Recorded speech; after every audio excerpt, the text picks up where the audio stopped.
the idea that religious offence is unique to any religion, either historically or currently, is absurd. But inevitably, it assumes an urgency and importance when it's linked to Islam because of the murderous terror attacks undertaken in the name of Islam by fanatics, madmen and murderers. And that's why these stories depress me, because they'll be used to drive another wedge between us. So how do we police this? That's not the right word. How do we process this?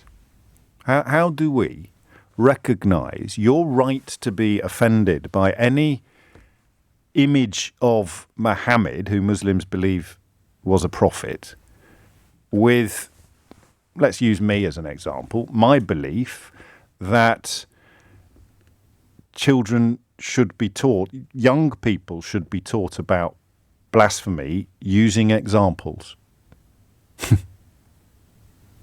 Can you knit those two together? Can you get that twain to meet? So it's pretty straightforward. On the one hand, Muslims who believe, well, all Muslims believe Muhammad was a prophet, and the teaching is that any representation of Muhammad is blasphemous, is wrong. Anything at all, any physical representation of him, statues, pictures, cartoons, whether they're done with the intent to offend or whether they're done as a historical tableau, that they are offensive, profoundly offensive, and in quotes blasphemous, because for people who don't believe in God, there is no such thing as blasphemy. So I'm afraid it stays in quotes until you demonstrate the existence of God to me. Don't ring in to prove the existence of God. Well, at least not until 12:45. So that's the problem here.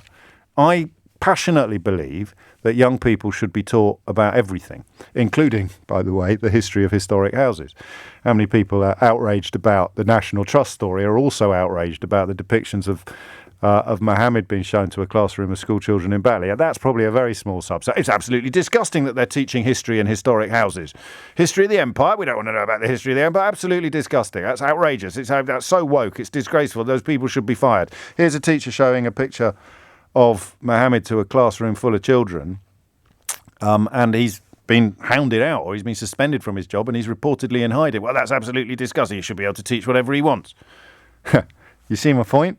Yeah. So in between those two positions lies reality, honesty, and an absence of hypocrisy. But the problem is knitting them together. How do you teach examples of blasphemy in a class about blasphemy, in quotes, without, quotes, blaspheming, end quotes? I don't know the answer to that question. I don't know if there is one. I think it's ridiculous that the teacher has been suspended at first glance. It seems to me highly unlikely in a school with a lot of Muslim pupils that any teacher would have deliberately set out to offend. So one imagines that it's been done in very good faith. Here is one of the pictures that prompted the murderous attack upon the offices of Charlie Hebdo.